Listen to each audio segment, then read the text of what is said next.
And we are live. Good afternoon, crypto warriors, and welcome back to the Gem in the Crypto episode 470.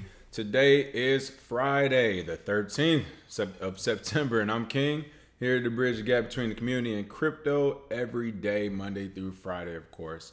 A lot of top stories today. As you saw in the title, today is the day of the FUD train. We are officially taking off and leaving the station for the weekend. We'll see what happens Monday. But top stories of the day. Cryptocurrency used to fund North Korean weapons program, says U.S. Treasury. Oh, it only took 24 hours, huh? Facebook's crypto launching in H2 2020, says Libra Association chief. EU needs its own digital euro coin to compete with Libra, says France.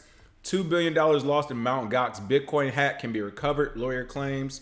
Binance successfully debuts Bitcoin futures 1 week before back. So a lot of craziness going on in the space. Of course, I want to say some hellos, some shout outs real quick. What's going on? Tessa Hall, Shannon Allen, Sergeant Crypto, Allison Thompson. Hello.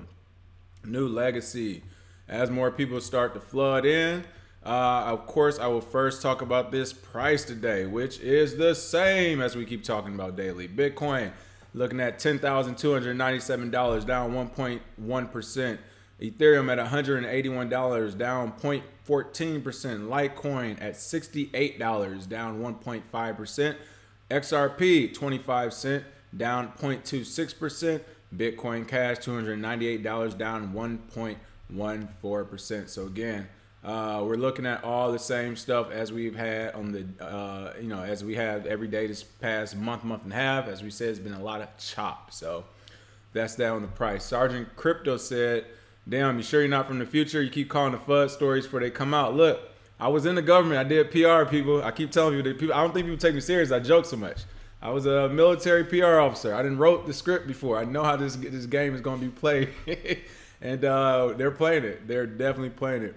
But with that, without further ado, let me go ahead. I got a special sound effect ready for today. Since this FUD train is leaving the station for the weekend, let's go ahead and charge up.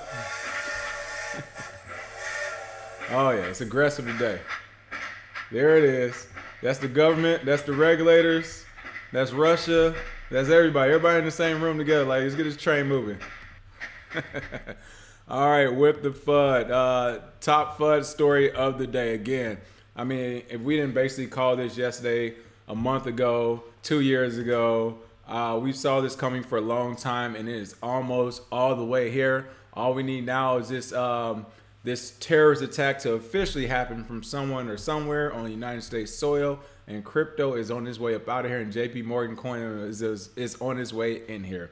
But top story, cryptocurrency used to fund North Korean weapons program, says U.S. Treasury. The U.S. Treasury Department has just announced new sanctions against online criminal groups based in North Korea. The groups have reportedly conducted cryptocurrency ransomware attacks and other cyber crimes aimed at subverting international sanctions against the state. Now, let me be clear before I start this. If this is like true, this is the truth. Like, hey, those ransomware attacks that were happening all throughout 2017 and 2018, for those who are aware of it, I mean, we got hit with them. A lot of people we know got hit with them. But for those who don't know what it was a malicious virus malware that hit about 150,000 businesses, big and large alike, small and big alike, across the world. So whether you're in Europe, America, Africa, it doesn't matter, South America, your business had a chance to get hit. It was 150,000 plus businesses that was hit by these ransomware attacks, cost billions of dollars of damages. So yes, if these groups did hail from North Korea, then for sure we need to figure out how to stop them. However, it is very hard for me to believe it when all of a sudden you're linking crypto with it, and you're just linking all the evilness and badness in the world that's just coming out of these two groups here. So you're telling me that North Korea have the only two hacking organizations that's doing work around the planet? I mean, I find that very hard to believe. Like, very hard to believe. I mean, ISIS recruits on Facebook now, but they're not doing anything with crypto or something. You know what I mean? I don't believe this. But regardless, the U.S. Treasury believes these attacks are directly funding the North Korean missile program. Yes, they took it there. Not only are these cryptocurrency ransomware attacks, and to be clear, I don't know why they call them cryptocurrency ransomware. They're actually just ransomware attacks, but most people ask to be paid in cryptocurrency. So the hackers are being asked to be paid in Bitcoin and Monero. It isn't a cryptocurrency attack. It's a regular malware attack, and we didn't have crypto to pay these people with. They'll be saying, all right, we'll leave a bag of cash at your nearest bus stop, and I don't want to see anybody a mile close to it when I go to pick it up, right? It doesn't matter that it's crypto. That is just the method that's being used to pay for it. However, this malware, or excuse me, this ransomware, this thing was going to happen. The WannaCry ransomware, that was going to happen with or without crypto. So to put crypto in front of it, it's a misconception to begin with. But again, to restate this, the U.S. Treasury believes these attacks are directly funding the North Korean missile program. This presents those companies affected by ransomwares with a tough choice: lose access to crucial data for good or fund a potentially dangerous nation's military preparations. Do you really see how they're shaping this now? Again, we say don't negotiate with terrorists. If you do get hit with ransomware, don't pay the money. The chances of you getting your data back is very rare. They're saying don't pay for it because it's going to help their nation with their military preparation. Again, people, don't let the FUD scare you. We talked about these two big oceans, the Pacific and Atlantic, yesterday. There might only be 2 countries, maybe 3, that have the capabilities to hit us from far away. North Korea is not one of them. They're probably like 20 to 30 years away from being one of them. Their missiles cannot go that far. If anything, if they are extremely lucky and they really want to attack us, they might be able to hit one naval ship in the middle of the ocean, and that's only going to be one, because after that one is hit, the rest of the ships are going to scramble, regroup, and destroy them. So again, fake news to me here. They don't have a missile program that can really do anything. It's far away from doing anything. But again, you see these headlines here. North Korean hackers use cryptocurrency to fund government missile program. My question to the U.S. Treasury. Did you all just get this information like last night at 11 p.m., 1 a.m. this morning, 3 a.m.? Did you wake up and grab your morning coffee and get an emergency text message that, hey, this is what's going on? Because they just delivered a press release yesterday at the counterterrorism conference we talked about. And for whatever reason, they didn't want to mention North Korea there, right? 24 hours ago, North Korea, or at least it wasn't a fact, they weren't using cryptocurrency to fund their missile programs by way of ransomware, right? But 24 hours later, we're getting hit with this.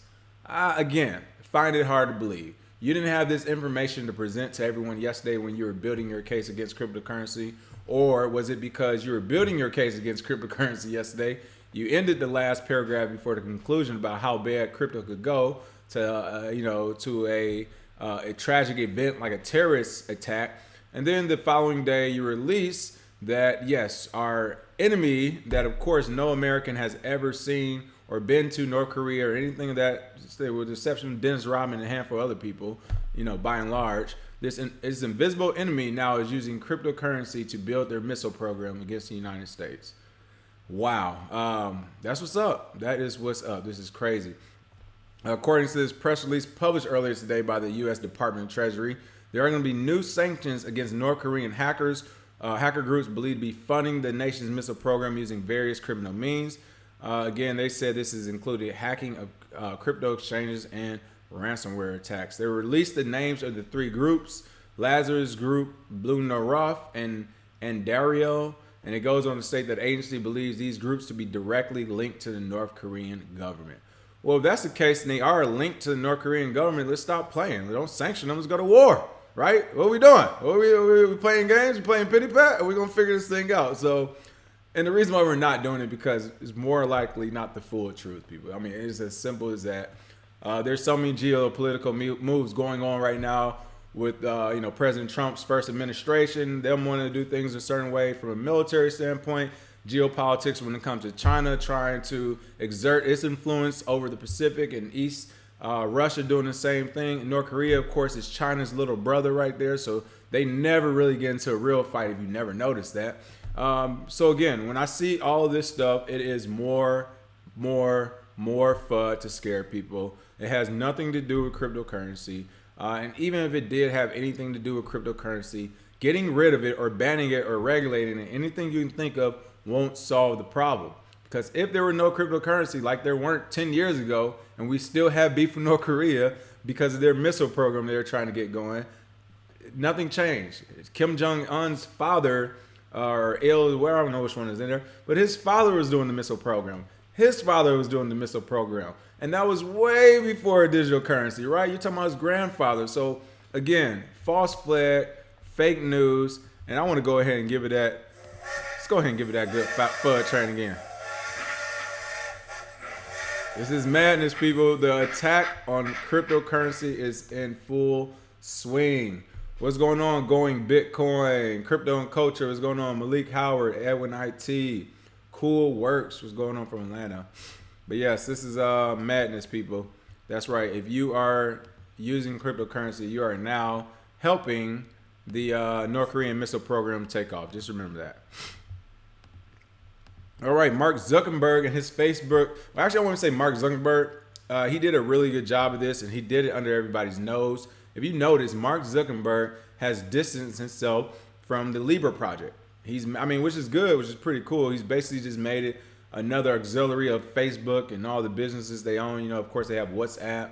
I believe they have Instagram too, right? So they're turning Libra, the project, into just another project for their business, another auxiliary project. Of course, they've hired a CEO and all that good stuff. And I think that's pretty good to see as well, because Mark Zuckerberg personally won't be tied up in the technical aspects of the project, as far as, is this a good project or not? You know, what does it have to offer? We know about his market share versus this is just Mark Zuckerberg doing everything. So looks like Facebook crypto is launching in H2 of 2020, says Libra Association chief. Again, I know when we had Crypto Blood on live, he's thinking that it won't launch. I'm still under the belief that Facebook will definitely push something out. I mean, the market share is just too big. And I think Mark Zuckerberg likes bucking the system. So I think they're going to launch it. Of course, next year, 2020 is a long time, so we'll see. And you never know. If it gets to the point where they're about to launch this thing, it could be 48 hours until launch, and the Federal Reserve give Mark Zuckerberg that call and it's like, all right, how much do you want, bro? Like, how much is it going to take? Like, we will give you an open line of credit for you and the next 4 generations of your family. No ceiling. Like, you know what I mean? It will have to be one of those deals. Like, what is it going to take? Here's an even scarier thought. If Mark Zuckerberg does launch Libra and it does take off and he does run for president and he becomes president and he has his own currency, woo, you're talking about a new world order, people. It is very possible. But again, the head of the nonprofit organization, I didn't even know it was a nonprofit. Look at that. You see how they changed things up? The head of the nonprofit organization behind Facebook's Libra digital currency has said that the company is committed to launching it and clearing regulatory hurdles. In an interview with French news magazine Les Echos on September 12th.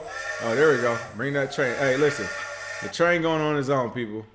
FUD. Look, I didn't even click it. It's just FUD on its own. I love it. But in an interview with French news magazine Les Echos on September 12th, Bertrand Perez, Director General of the Libra Association, said the token should appear in the second half of 2020. They basically said they don't want to become the new BlackRock, adding that's why these concerns about the destabilizing effect our reserve currency could have on central banks' fiat currencies, which figure in our basket, seem unfounded to us. They're saying that they're not trying to create new supplies of money via the token as such, as they compare to BlackRock doing the world's largest assets manager. They're saying that, hey, we just want to have another way for people to do business. And of course, we all know that's not the truth, but they're not going to come out and say the truth. But regardless of what you think about it, of course, France was in the news yesterday, initially saying that, hey, we can't have Facebook coin come here. We're pushing back against it. We're teaming up. Well, today the EU is in the news with France saying they need their own digital euro coin to compete with Libra. That's right. French Finance Minister Bruno Le Maire has said that Europe should consider its own public digital currency that can challenge Facebook's Libra. The minister remarks the latest in a series of vocal misgivings about the social media giant's cryptocurrency plans. Here's the thing, people, and this is why I'm happy about Mark Zuckerberg and Libra. It was literally a wake-up call to governments around the world where it was like, fine, you do not want to adopt cryptocurrency. You don't want to adopt the principles behind it, which is really the main reason for it. You don't want to adopt transparency. decentralization. You don't want to adopt any of these principles that help the whole of the good and not just the 10 or 15 people that's lining their pockets, right? So, of course, Mark Zuckerberg said, hey, if it's like that, I'll just make my own private coin, right? And he was successful, or he's becoming successful doing it. And now everybody's saying, well, we need our own to rival it. There is already your own to rival it governments around the world if you actually mean that statement, which we know you don't. And that's called Bitcoin. Right now, if the French finance minister really wanted to rival Bitcoin's Libra coin, and he really wanted to do something for the public good and to make sure Mark Zuckerberg and his independent cronies over at Facebook doesn't have control of the financial system, and you want a public digital currency, instead of using taxpayer money or time trying to create one, which you guys will probably horribly fail at because you're 10 years into it talking about you want to make a digital currency. Do you know where to start at? But you could just use Bitcoin. It's already, your public digital currency has already been made and delivered to you. It's working, it's been tested, and it's called Bitcoin. French finance minister Bruno Le Maire. So again, whenever I see these sentiments of we need a euro coin, we need this, and we only need it because Facebook's doing Libra, to me that says, hey, we need another way to establish all the control over the monetary system as we already had been doing. Because if it were about just a public digital currency, or was it about the greater good, you would literally just use Bitcoin. There is no reason to develop a euro coin. It is ridiculous to even think about it. And again, they're missing the whole point of cryptocurrency. They keep trying to, the euro coin, the Fed coin, the JP Morgan coin. It's supposed to be a global coin for everyone, not just you and your little region or you and your little cohort. So when I see some of the names behind these coins out there, that's how I already know that this is a false project. This is going to be a centralized project. It's nothing you need to look forward to. If anything, it's just going to be somebody that's trying to make another buck, unfortunately. Eric Brooks in the house. What's going on? Harold George. Jeffrey Mills said Laguna Nigel in the house. Did I say that right? Laguna Nigel in the house. That is what's up. Eric Brooks said missile coin to the moon. You know it. Non-profit Libra, like Kaiser Permanente's non-profit healthcare run by millionaire executives. Exactly. What's going on, Wire Sparks? People, it has been crazy. Now, here is a very interesting story. I definitely wanted to talk about this.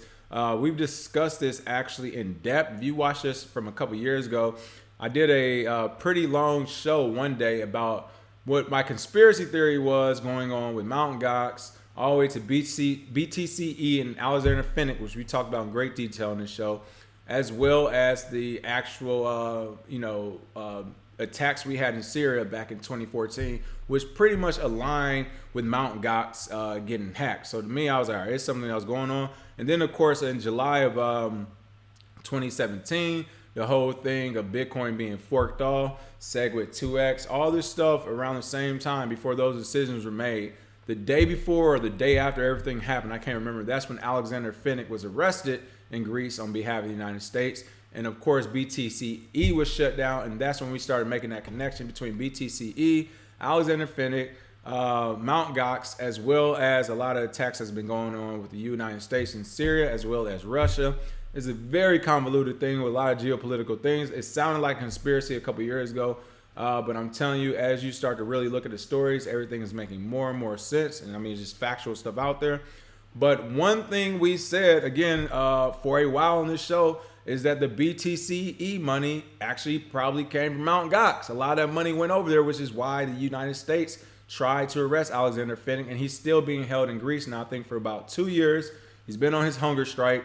Russia says we want him back. United States said we want him. And of course, Syria was basically a proxy war between the United States and Russia. And that all happened right after the Mt. Gox thing. And then when we actually went in there with the missiles in 2014, that happened, again, after the Mt. Gox and then as the BTCE started kicking off. So my point is just to follow the money, do your own research. I don't know. But the takeaway, as you see here, Moscow-based law firm ZP Legal claims to have identified Russian nationals who received Bitcoin stolen in the 2014 hack of Mt. Gox. Local law enforcement is investigating Alexander Finnick, the alleged operator of the defunct exchange BTCE, which is more than likely why Moscow wants him back from Greece, even though they're not giving him back on behalf of the U.S. ZP Legal says Mt. Gox creditors who come forward as potential BTCE victims may help Russian authorities establish a connection between the exchanges to cut a deal with law enforcement. Those who benefited from the Mt. Gox hack might offer to return funds to the exchange creditors, the law firm reckons. All right, now, this has been the most misleading thing with not just in this article, but the United States continuously does this as well. Even you just saw it now where they're sanctioning these groups in North Korea, or they're sanctioning groups in Iran, right? And even here on this article, they're saying, hey, we can cut you a deal in law enforcement if you give us some of the money back from the hack, right? From 5 years ago. I don't think here's the thing. A lot of these people are just greedy business people trying to get their hands on the money, so they're corrupt. But I don't think they understand how a real criminal really works. Sanction a criminal. Make guns illegal. Tell them you can cut a deal with law enforcement. No, that's not what criminals do. Some actual real criminals, real gangsters are okay with the whole dead or a jail thing. They're fine with that. They're like, hey, all right, well, that's how my life's going to go. So I don't understand why they're offering to cut a deal with law enforcement. Granted, it's probably a honeypot, right? But I have yet to meet any hardcore criminals stealing millions and billions of dollars. They're all of a sudden going to come back on their own accord 5 years later and say, all right, what I did was wrong. You all can get this $2 billion back and give me a lighter sentence. I don't think that's happening. But again, while creditors of the defunct Mt. Gox exchange, Bitcoin exchange, wait for the Japanese courts to resolve the fate of their money, a Moscow-based law firm is proposing a different solution. According to the creditors, again, ZP Legal contacted them earlier this year, offering an opportunity to recover almost a quarter of the missing 850,000 Bitcoins stolen in the 2014 hack of exchange. The coins were worth more than 450 million at the time, and they're worth 8.5 billion a day. Again, want to point out why this is such an interesting thing, Mt. Gox in general, and it's only because of the money. For those who don't know, Mt. Gox, which I can't even think of the actual name now, but it was the name of a card game website that they turned into an exchange. It was initially used to trade cards, like Yu-Gi-Oh type cards, Pokemon cards. Again, if somebody in the chat box remembers what Mt. Gox stands for off the top of my head, I can't think of it. Having brain freeze, but go ahead and put that in there. But Mt. Gox started off as like a low security exchange for people to trade Bitcoin and cards and whatever else on, right? Of course, now that Bitcoin took off and this money's worth 8.5 billion, you got a Russian national stuck in Greece on behalf of the United States there for 2 years on a hunger strike because everybody know he's probably the last piece of this puzzle to figure out where some of his money went. So again, this has been a convoluted situation. You can see here, if you want to go into detail, this story is on CoinDesk. ZP Legal is estimating that 170 to 200,000 of these coins, currently worth 1.7 to $2 billion, could be recovered by taking legal action against those Russian nationals who received the stolen money. Of course, in return for his assistance, the law firm would charge creditors 50 to 75% of the recovered sum, as well as an hourly rate. Wow, you guys are worse than Ernest and Young. 50 to 75% of the sum as well. So they're basically saying, hey, if you sign your name on this paper, we'll get you some money back. Don't worry about how much. All right, you're gonna get what we give you, but it's better than you receiving nothing. I mean, that is literally the deal here. When you talk about taking 75% and the hourly rate, that's hilarious. But it's one of those things. You want any money back or no? Again, when you talk about Alexander Finnick, you see this. The alleged operator of BTCE, Russian national Alexander Finnick, was arrested in July of 2017 in Greece and is now facing extradition to the U.S., Russia, or France to face trial over money laundering charges. If you're interested in this story, just go back to our video. Again, it was probably like whenever SegWit2x and all that was happening. It was like mid-July.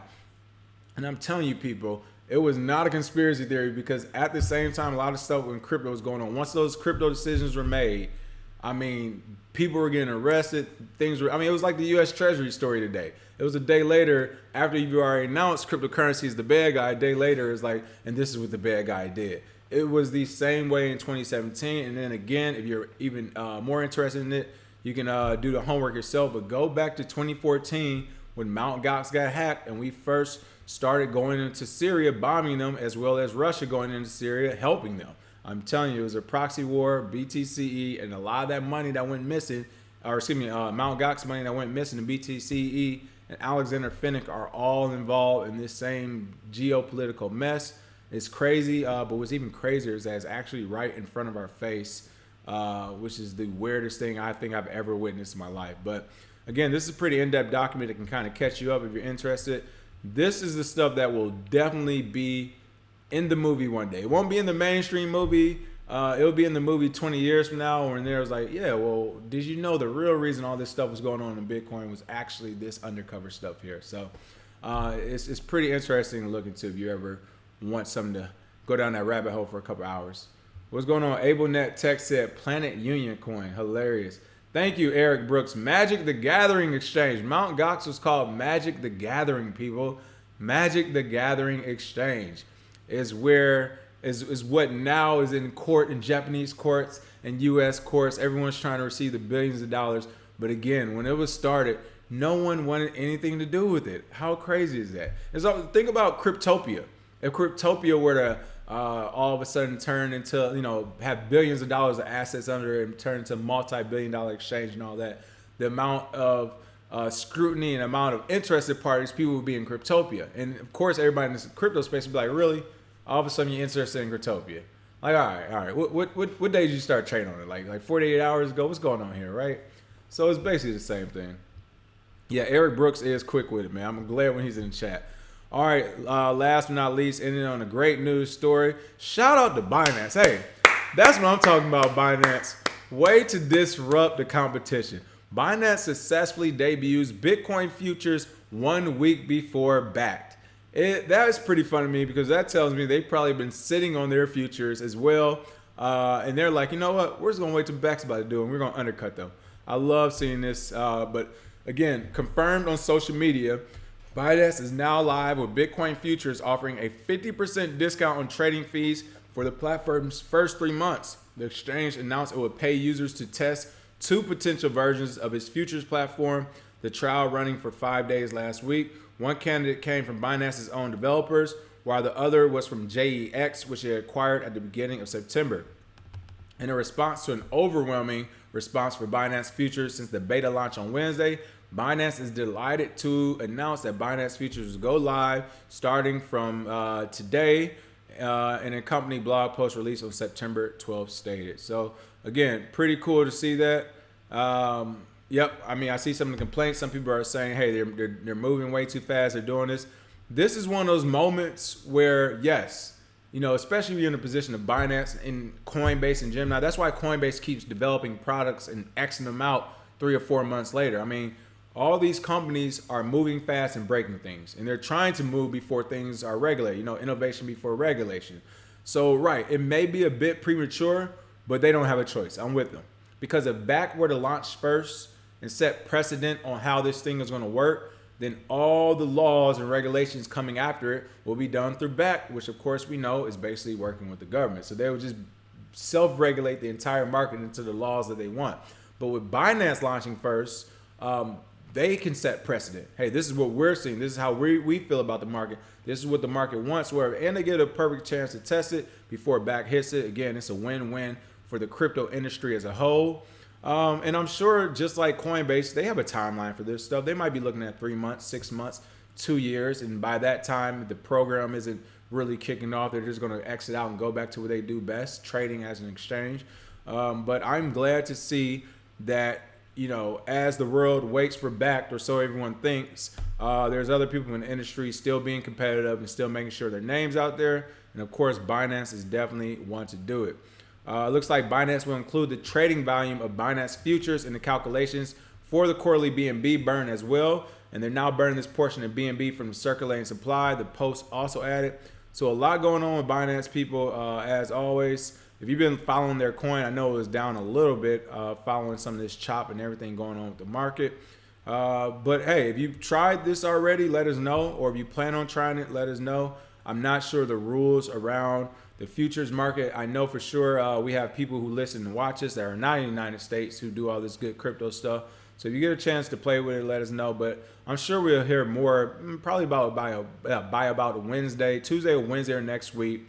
Binance will probably put out their great news story of why our futures market and why what we're doing with futures is the way of the future. No pun intended. if I were them, I would definitely put that press release or some type of speech. I would put that out a day or two before BAC actually launches. So I expect to hear from Binance when it comes to their futures market. 7 days max, 8 days, 9 days max. Again, I think BAC launches on the 23rd. So yeah, about 8 to 9 days max. I expect to get a story out of Binance about how great their futures market is and how they're setting precedents, how they're government compliant wherever they're at and all that good stuff. And then you'll see BAC launch and we'll see what happens with that. So yes, Wirespark says CZ the honey badger. He is definitely acting like it. Sergeant Crypto said these corny U.S. regulators think that crypto is just a U.S. thing. Crypto is worldwide, good for Binance. Exactly. I'm glad you put that. That was my point of this article, is that while we wait on BAC and while the U.S. is trying to do this and do that, I saw an article today saying how U.S. is not falling behind, has fell behind in the crypto race at this point. But yeah, it's global. Same with the Euro coin with the France prime minister. Like, why would you do Euro coin? Like, this is a market for everyone. They still haven't really wrapped their head around it, which is a good thing for us to know because it gives us more time to acquire Bitcoin or at least the knowledge and skills to really excel in this industry. So I'm happy they don't know what they're talking about. I'm happy they're still running in circles and running into each other as we continue to build. So, yep, shout out to CZ, the honey badger. Please stay the same, man. Brian Armstrong used to be just like you, and he changed up on us, all right? Other than that, that is the show for today. Have a happy Friday, even though it's Friday the 13th, depending on where you at. I hear that could be bad luck, but we'll keep those positive vibes going. Other than that, as I said, thanks for watching. Make sure you smash that like and share. Check us out on those podcasts, iTunes, Google Play Music, Spotify, and iHeartRadio. And leave a review if you don't mind. Cheers.